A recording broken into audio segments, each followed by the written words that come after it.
We travel back to the year 2000 in the land down under, where we discuss the most heinous and horrendous crime committed by a woman in the history of Australia. The only woman to ever be sentenced to life without the possibility of parole, Katherine Knight. I'm Dave Jarry. I'm Garrett Quarter. And this is Criminal as Fuck.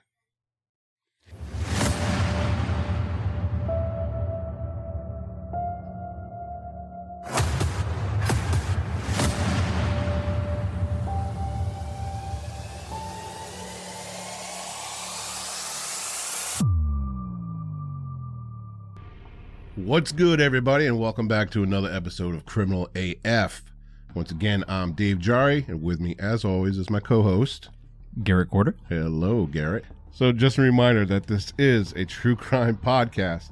There will be talk of murder, rape, torture, arson, pedophilia, and pretty much any crime that would haunt your nightmares at any given moment. There will be detailed descriptions of said events. And there will be vulgar language, like fuck.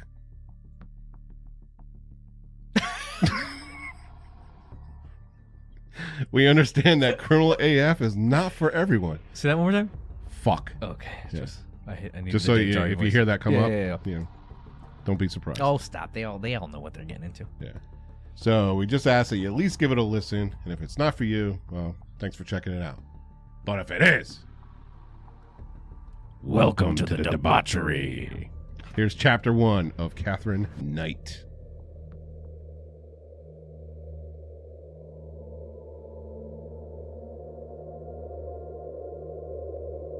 John Price was done with it all. The arguing, the fighting, and yes, even the sex. Katherine Knight was known as many things. Psychotic, kind, abusive, loving, vindictive, generous, awful, and giving. But when you ask all of her exes why they would stick around and deal with her Dr. Jekyll and Mr. Hyde persona, they all would say it was the sex. Nobody was better between the sheets than Katherine Knight. So taking a cast iron frying pan to the back of the head or a hot iron to the face was a risk worth taking for a romp in the sack with Kathy. But Pricey, as John was known around town, wanted it all to end. He wanted Katherine out of his house, but she was refusing to leave. They had a blowout a couple nights before. Pricey had woken up to Katherine standing at the edge of the bed, holding a butcher knife, and Pricey ran from his home to that of a friend. He called the police and he wanted her removed from his home, but the copper's hands were tied. He would have to get a court order to remove her, they said. What? From my own house? Pricey made several stops throughout his last day. Yes, his last day. It was February 29th, 2000. John Price would be dead within the next 18 hours. Pricey had a feeling. He knew that whatever was happening now, it was different from the blow-ups they had before. This one wasn't going to end well. Katherine told him as much.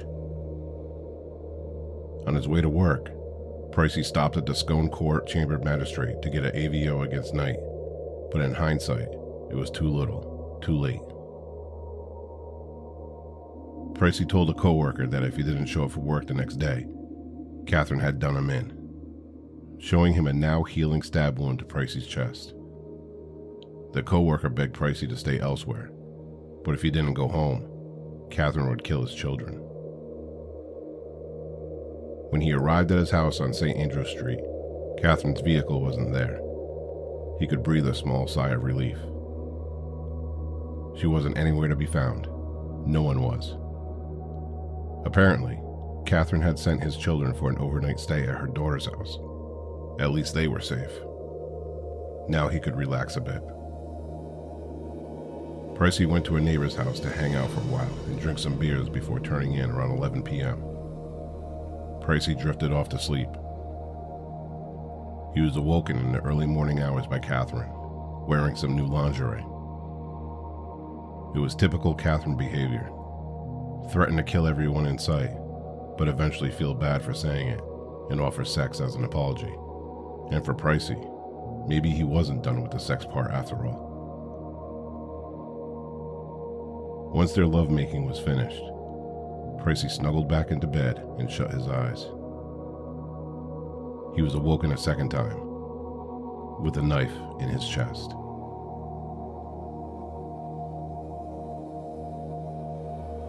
The Knight family has had their roots buried deep in the Aberdeen, New South Wales area since the 1800s. Ken Knight was one of 6 children born in a small shack at the foot of the Barrington Tops Mountains. Ken quit school at the age of 14 and had a choice of either working in the coal mines or the slaughterhouse. Ken chose the slaughterhouse. Both grueling jobs that takes a certain type of individual to work them. Hard-working, tough, and strong-willed to make it through each day of drilling in the coal mines or slicing and gutting livestock. In America, we refer to this type of person as a badass. Aberdeen was a town full of badasses, and the Knight family were the most badass of them all. Hard workers, hard drinkers, and hard fighters. You didn't fuck with the Knights. Ken became well known for his quick mouth and quicker temper. He would turn a petty argument into a full-on brawl in the blink of an eye. He began to have an affair with a married woman named Barbara Raugan, who had 4 children with her current husband, Jack. Ray and Jack were friends. Well, as friendly as one is to be sleeping with their wife. Ken and Barbara's secret love affair soon became public and caused a major uproar at the slaughterhouse in Aberdeen. Ken and Barbara were essentially chased out of town, leaving her 4 children behind. The 2 oldest stayed with Jack, and the 2 youngest went to live with Jack's sister in Sydney. A year later, Barbara and Ken welcomed Charlie to their new family, and on October 24, 1955, Barbara gave birth to fraternal twin girls, Joy, the older of the 2, and Katherine. In 1959, Jack Raugan passed away, and Barbara's 2 older boys came to live with her, and by 1961, Shane completed the family. With 6 of the 8 children filling up their home and Jack no longer in the picture, the Knight family moved back to Aberdeen. Ken picked up where he left off, working at the slaughterhouse, and Barbara tending to the children. The home life for the Knights was anything but storybook. Ken was an abusive alcoholic who would beat and rape Barbara up to 10 times a day. If she refused, he would knock her out with a punch and take what he felt was rightfully his. Reportedly, he would do this right in front of the children. Sexual assaults weren't just relegated to Barbara. Katherine claims from the time she was 4 years old until the age of 11, she was raped by several members of the family, excluding her father. Katherine and the other Knight children learned very early that in order to get what you want, you didn't rely on good grades or doing your chores. You took it, by any means necessary. Katherine learned to fight, both with words and with her fists, and as she got older, Katherine would become known as the most badass of the Knights. Throughout her early years in middle school, Katherine was a bully. She thrived off of intimidating the children in her school. She physically assaulted a boy in her class and fought a teacher. But just as quick as she was to get into a fight, she would be happy and kind, willing to help those who needed it. By the time she was 15, she quit school with barely learning how to read or write. Her first job was working as a cutter in a clothing factory. At 16, she got her dream job, working with her father as an abattoir. Most people hated the work. It was a tough job, but Katherine loved it. She was quickly promoted from an offal, a person who guts the livestock and removes the entrails, to a deboner. With this promotion, Katherine received a new set of butcher knives. These were her pride and joy, and she was known to hang these knives above her bed in case she ever needed them. As much as she loved being a deboner, her favorite part of the job was the actual killing of the livestock. She didn't just slice their throats. She could nick an exact spot in the artery and watch them bleed out, and she took great pride in this skill. When Katherine was 17, she met David Kellett, who had just begun to work at the slaughterhouse and was a friend of her brother's. Katherine, who usually didn't venture away from her family socially, became smitten with David, and their budding relationship grew just as quick as her temper. What? An interesting lady. Yeah.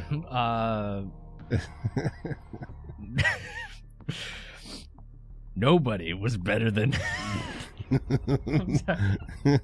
Nobody was better between the sheets than Katherine Knight.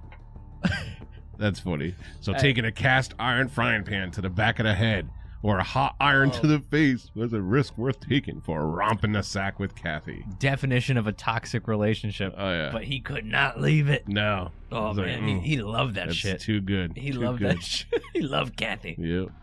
Sometimes, so, you know, sometimes you just have to, like, take one for the team. You know what I mean? No, dude.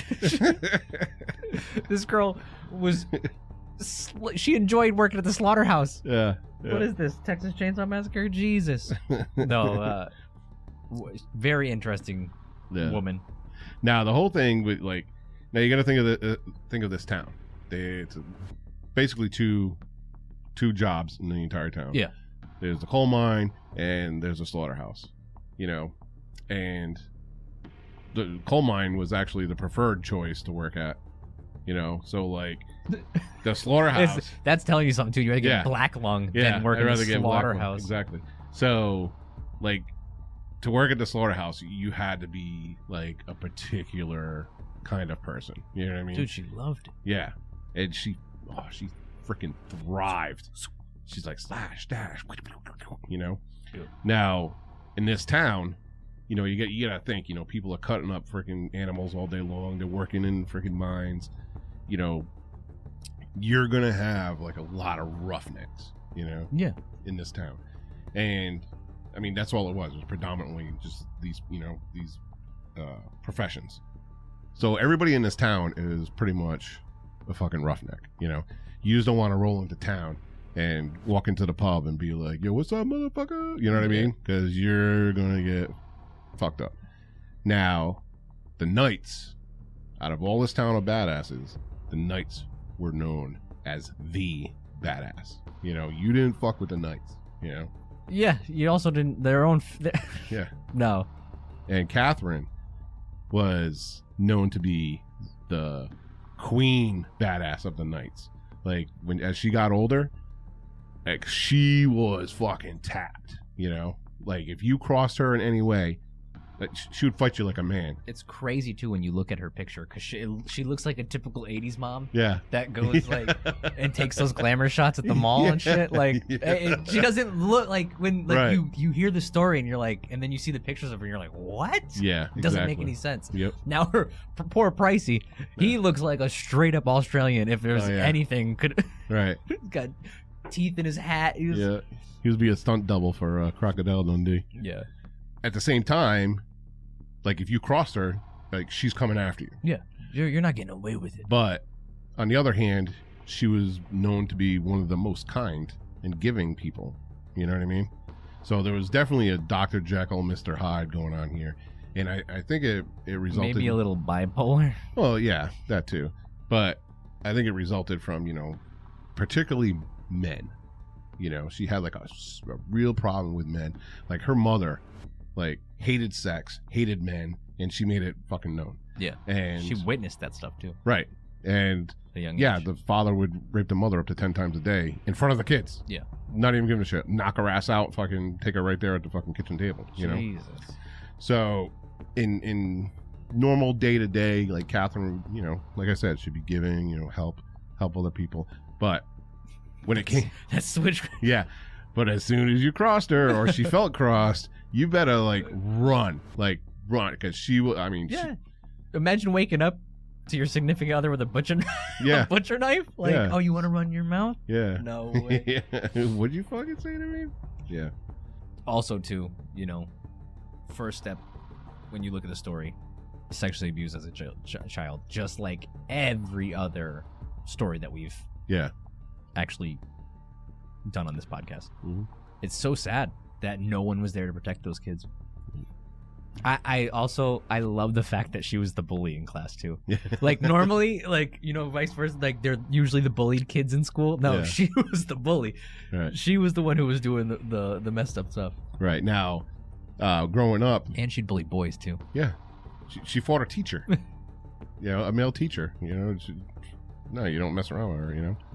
Now she, you know, obviously she was a fraternal twin, and her sister was more of like the tomboy, you know, more down to earth. You know, she had a little bit of temper too, I guess, but you know, she wasn't like too bad. And like Katherine was just fucking savage. You know, we'll talk about it a little bit later, but Katherine and her mother had a very close relationship. So it's almost as if Barbara's views on men and marriage and how to run a household and all that kind of thing, like Katherine would take that to heart, and that may have escalated a lot of altercations. Yeah, she probably also heard her mom running her mouth like, Yeah. this piece of crap. Da, da, da, da. Yep. She was. Oh, absolutely. So yeah, so we'll talk a little bit more about, you know, her relationships in chapter 2.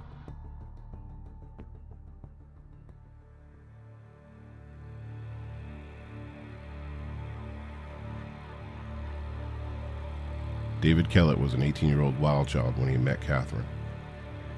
Kellett was the kind of guy that would do anything he was dared to do, and the reserved, shy Katherine was head over heels.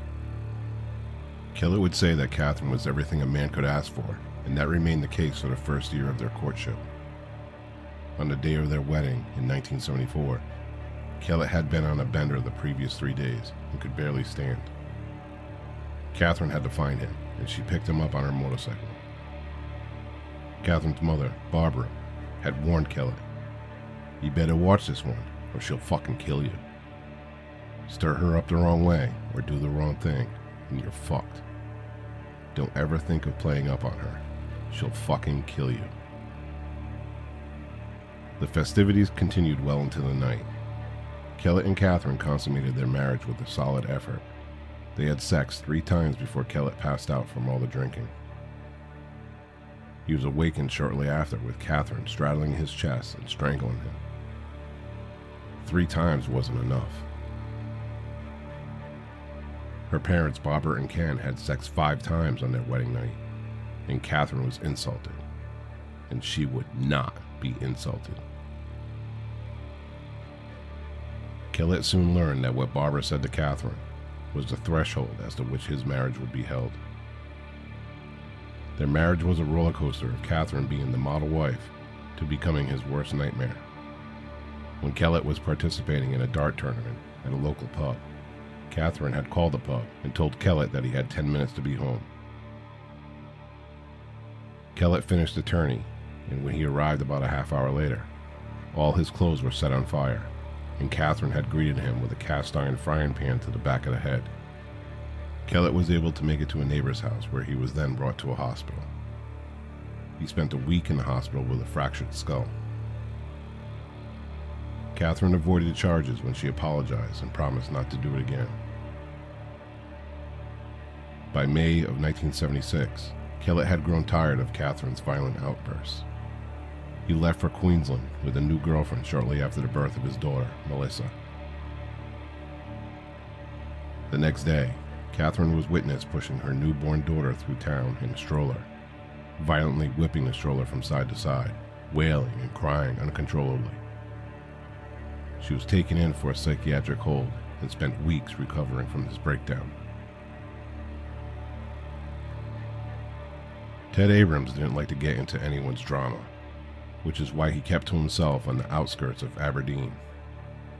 A World War II veteran with a touch of a temper, Ted lived in a shack by the silos after being laid off from the meat works resulting from getting into a fight with a coworker. That fight also gave Ted a month's stay in the hospital and a metal plate in his head. So old Ted Abrams would spend his time walking the railroad tracks collecting coal to warm his shack and grain that would fall off from the train cars. One walk along the tracks, Ted would find something other than coal or grain. He found a 2-month-old baby placed in the middle of the tracks with the coal train ready to pass through at any minute. Ted picked up the baby and strolled into town. The baby was soon identified as now 2-month-old Melissa, and Katherine had left her to die in the tracks and went into town threatening to kill anyone who was responsible for allowing Kellett to leave town. She was again taken in for a psychiatric evaluation, but signed herself out. A couple of days later, Katherine had gone to the house of an old classmate and kidnapped her, her brother, and her elderly mother, and forced them to take her to Queensland. Katherine was on a mission to kill Kellett and his mother. The girl tried to escape, but was quickly tackled by Katherine and was sliced across the face with Katherine's knife. Before they left town, Katherine wanted to stop at the petrol station and kill the mechanic that fixed Kellett's car, which allowed him to leave.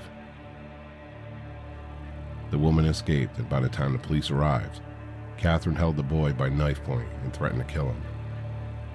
Police were able to disarm Katherine, and again, she was placed in a psychiatric hospital.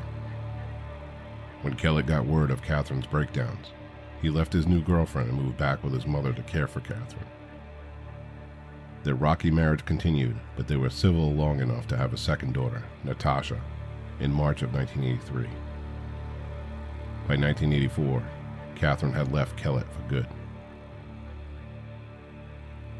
So I just want to say this right off the bat, that the highlight of this chapter was when Barbara told David Kellett, "You better watch this one, or she'll fucking kill you." Foreshadowing there. Yeah. So go ahead and marry her. Yeah. Don't ever think of That's playing crazy with that her. she had that reputation. The whole yeah. town knew. Right. That she's crazy. Even the mother was like, "Bro, stir her the wrong way and you're fucked." Now let's talk about the wedding night. Oh, crazy. Okay. Now, Kellett, he was crazy. he was on a 3-day bender. Yeah. Imagine he was probably walking down the aisle all fucked Oh yeah. up. Yeah. He couldn't drive anywhere, so she actually had to pick him up on her motorcycle. So imagine being drunk on the back of the motorcycle, right? Riding bitch. Yeah. Oh. So of course, at the festivities, they're drinking more, and then they go to consummate the marriage, and poor Kellett can only get it up 3 times. Which is still pretty impressive for being that drunk. Let me tell you something. Soberer. It'll be a stretch if you get fucking 3, Haven't been drinking for 3 She days? said, "I demand 5. Oh, yeah. My mom used to go 5. Yes. My mom and dad did it 5 times. So yeah, so she was freaking insulted. How dare you only have sex with me 3 times in a span of fucking how long? So Kellett woke up with Katherine sitting on his chest, choking him. What a wedding night. Yeah. A happily ever after. Yeah. Also, too, coming home from a nice night out with the boys, going to shoot some darts, and then you come home, your clothes are on fire, and then you get smacked right in the back of the head with a cast iron. Yeah. I told you to be home in 10 minutes. There has to be something with this woman because why would you even stay with somebody like that? Yeah. I can tell you why they stayed. Because she was a freak in the sheets. No, it's not worth it. No. It is not worth it. So then he goes to the hospital for a week. Yeah, he was in the hospital. He was for a week. With a fractured skull, and somehow she begged and pleaded and promised it would never happen again. And he went back to her. Well, that's a reoccurring theme in this story too. Yeah. Yep. The begging and pleading. Yeah. So eventually Kellett had enough of this bullshit. He got a new girlfriend and he ditched the whole state. He left New South Wales. He went up to Queensland. But this was right after the... He couldn't even break up with her. Nah. He was afraid to break up with her, so he just found a new girl and dipped out. Yep, bolted. But unfortunately, this is right after the birth of their daughter, So, I mean, at this point, I can kind of understand how she would be pissed off. Not to the point where she's flipping the baby carriage around with the baby in it. Yeah. Yeah, so she did a little stay there, and then now, thank God for Ted Abrams.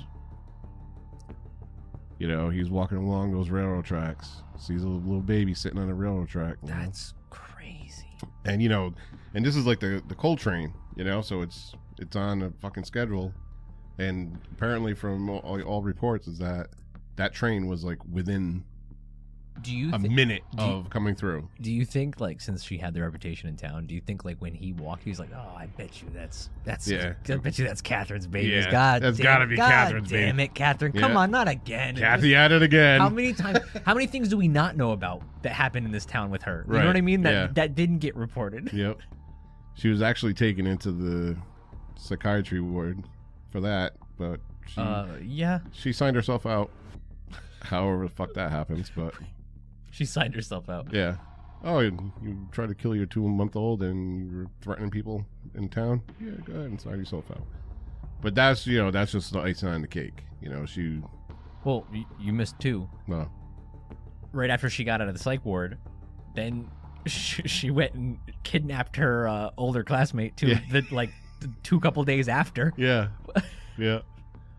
Yeah. I get, you know, slashed her in the face with one of her butcher knives. She loved those knives, bro. Yeah. Love those knives. So, you know, after a while, you know, Kellett came back because they felt bad, you know, for leaving her and Katherine, you know, basically flying off the deep end. So they stayed together for a while longer. They ended up having, you know, another kid. But then finally, Katherine was like, "Yeah, I'm done with you. I'm moving on." But you know what? If I was Kellett, I'd be like, "Oh, fuck. I know. Thank God. He over his shoulders. He's probably like halfway across Australia, just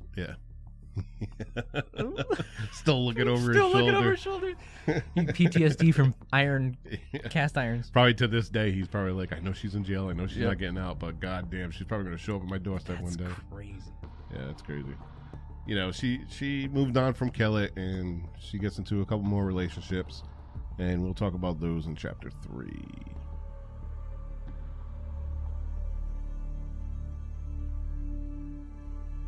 Katherine had moved in with her parents for a brief period before injuring herself at the slaughterhouse.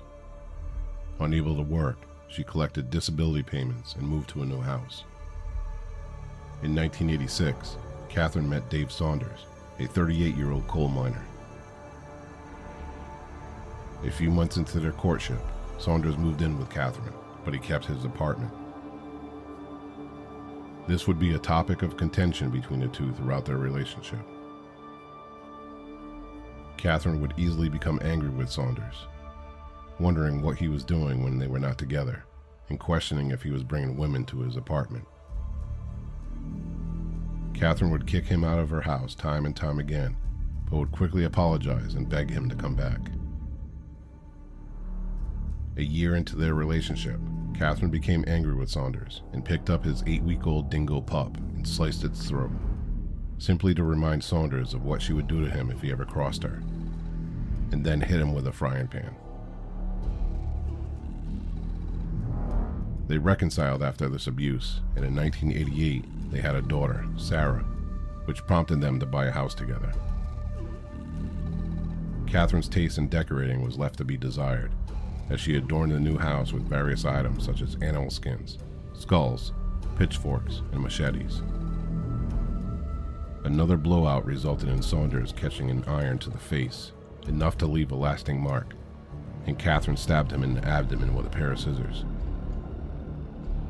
Saunders fled the relationship and went into hiding for fear of his life.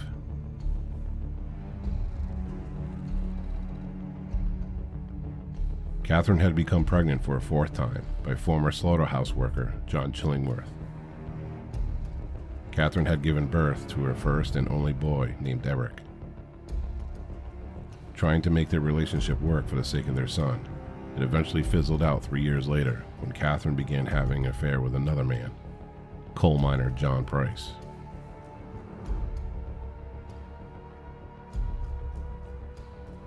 Known around town as a hard worker and generally a good guy, Pricey, as he was known, had a previous marriage that ended a decade earlier and still maintained a cordial relationship with his ex-wife. His 2 older children had lived with him, and his youngest lived with his ex. Even though Pricey was well aware of Katherine's violent reputation, the two began a relationship because, as we stated earlier, Katherine was very skilled in her way around a bedroom. Their relationship was going well to start off. They were very laid back and had lots of fun together. By 1998, after Pricey refused to marry Katherine, she had videotaped some expired medical kits that Pricey had taken from the rubbish bin at work and sent a video to his management at the coal mine. Pricey, who had worked at the mine for 17 years and never had any discipline issues, was fired from his job. Pricey kicked Katherine out of his house the same day, and news spread throughout Aberdeen of what Katherine had done. After a few months, Pricey and Katherine reconciled, but Pricey refused to let Katherine move back in. His friends, upset that Pricey allowed her back into his life, would no longer hang out with him. The violence and fighting would escalate between the two, with Katherine vowing she would not leave the relationship until one of them died. It just keeps going. Yeah. Not only, I mean, obviously, if we have some dog fans out there, it's horrible to hear what she did to that puppy. But she would also, what we didn't have in this story is she would, if she was driving on the street, she would purposely swerve into stray dogs if she saw them. That's what? And then people would ask, why did you do that? What? She'd be like, I don't like dogs. Yeah. And she would do that to people too. Like if you took too long at the crosswalk, she'd just go. I mean, I think I might have a little bit of Katherine in me because I do that with squirrels. Well, you're not going to crash your car for a squirrel. No. But I mean, I would at least try to avoid a dog. She was like, yeah, an iron to the face. Yeah, she's has a whole arsenal at this point. Yeah, she's got assault with. I mean, how many deadly weapons are we talking about? She should probably check with that guy in Florida and borrow his nunchucks. I'm shocked she hasn't been. I'm shocked she hasn't been like. I know she's did time in psychiatric wards, but like the fact that she hasn't been arrested for like a considerable, a decent charge to actually spend some jail time is crazy. Right. How is she getting away with all this? She sweet talks them and they drop the charges. They don't press charges against her. An iron to the face would hurt. Yeah. Now she must have like kung fu grip, bro. I'm telling you, to get away with all this. That's crazy. She would apologize and be like, "Oh, come back. I'm sorry. It won't happen again." And put on her magic. She's up to 4 kids at this point too. Yeah, 4 kids. Yeah, 4 kids with the random slaughterhouse worker. Yeah. Do you think they did it in the meat room? Yeah, probably. She is a sicko. You want this meat? Yeah. Let me lay you down on that piece of lamb. Yeah. So this is like, after, the relationship with Dave Saunders and John Chillingsworth, this is where her and Pricey get together. Oh, Pricey. And this is hard because the love of her life. Yeah. Now everybody pretty much around town, they fucking love this dude, Yep. I'm sure, like we discussed, living in Aberdeen, it's a rough area. And I'm sure Pricey, had his like little scraps here and there, but all in all, if you look to picture him, he is Australian in a picture. Yeah, 100%. Right.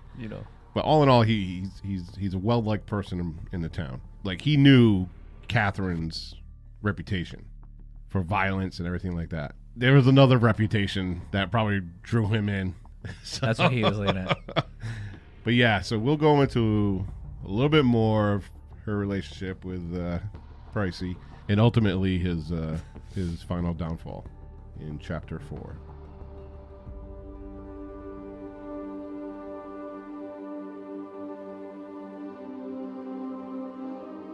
By February of 2000, the fights between Pricey and Katherine were an almost daily occurrence, with one such resulting in Katherine stabbing Pricey in the chest. He was done with it all and kicked her out of the house, but she could not be forced out without a court order. On February 29th, Pricey had applied for a restraining order. That evening, while he was at a friend's house, Katherine had went shopping for new lingerie and brought Pricey's children to her daughter's house. While there, Katherine had videotaped her visit and essentially willed all of her possessions to her children. Odd to most people, but not out of the ordinary for Katherine. Later that night, Katherine went to Pricey's house, watched television for a bit, and then took a shower. She put on her new lingerie and woke up Pricey. The two had sex, and when they were finished, Pricey got up to use the bathroom and then laid back down to go to sleep. He was awakened to Katherine stabbing him in the shoulders and chest. Pricey was able to shake her off and run for the door. Katherine continued to stab him as he made his way down the hall, through the living room, and to the front door. It's believed he was able to open the door, but collapsed before making it outside. Katherine dragged his body back into the living room and began what is believed to be the most gruesome and disturbing act in the history of Australia.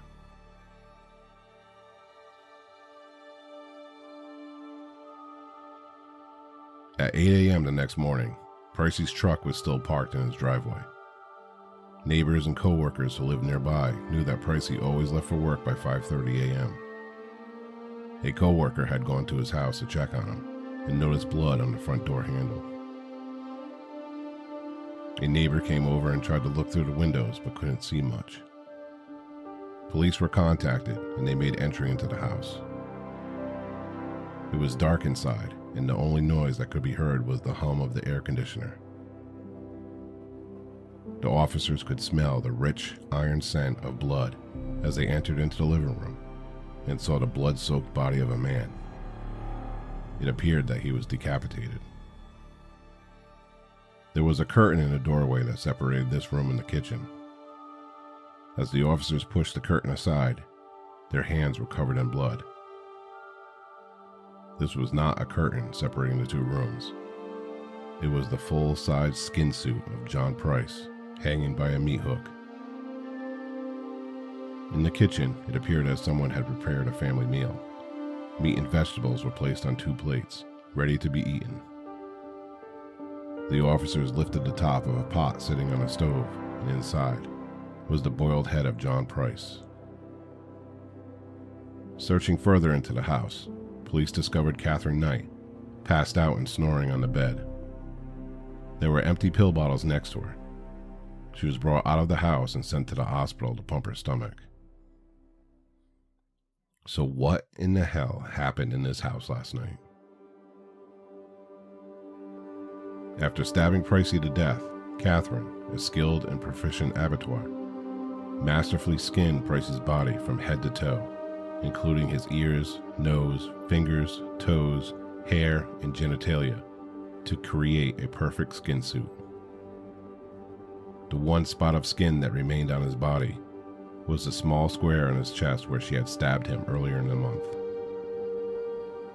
She hung the skin suit in the doorway, facing the kitchen, as if to have him watch her do what she had planned next. She cut off his head, sliced meat from his thighs and buttocks, and made steaks. She then prepared a stew. Potatoes, carrots, onions, all placed in a boiling water along with his head. She cooked the meat in the oven, and when all was done, made plates of meat and stew for Pricey's children to eat when they returned to the house. There was also some of the meat and stew thrown outside. Some believe it was for the dog to eat. Others believe that Katherine made a plate for herself, but decided to throw it out. Thankfully, police had intervened before Pricey's children consumed his remains. All in all, Pricey was stabbed at least 37 times, striking several organs, and his skinless, headless body was posed. The pot on the stove was still warm, meaning that the meal was prepared that morning. Katherine was subsequently charged with murder and was offered a plea of manslaughter if she pled guilty to the crime. She decided to plead not guilty, and a trial date was set. During jury selection, Katherine shocked everyone when she changed her plea to guilty, avoiding a trial. And although she pled guilty, she still maintains that she has no recollection of committing these horrendous acts. She was sentenced to life in prison with no chance of parole. As the judge stated, she will never be released. Katherine Knight is the only woman in Australian history to receive a life sentence. Well, that escalated quickly. Yeah. I don't know, like, at this point she's stabbed and hurt used irons and cast irons and all these things and stabbed multiple people. This is a huge jump. She skinned this man alive and hung him up like a marionette and just decided to make a full roast. A full roast of his body while he watched in the doorway. That's the creepiest thing is like she purposely positioned his skin suit in the doorway facing the kitchen, so his whatever you want to call it, you're going nowhere. Yeah, you're watching me. You're watching me cook this. You know, it's crazy. Now, one of the things that I see online a lot, you know, they'll call her like the Australian cannibal, and Australia's Hannibal Lecter and all this other kind of stuff. I mean, yeah, she did cook him, but nobody ate him.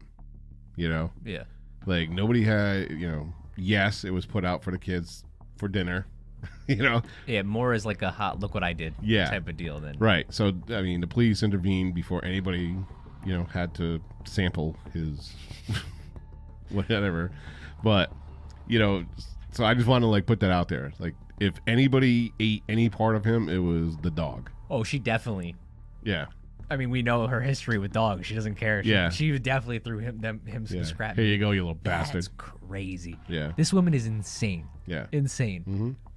And the best part about this is this story's not well known. No. It's definitely like in the underground of serial killers and all that, and all those and murders and stuff like that. And this story deserves to get more oh, absolutely. Like I personally, like I know a lot of stories about murders and serial killers and stuff. I never heard of this story.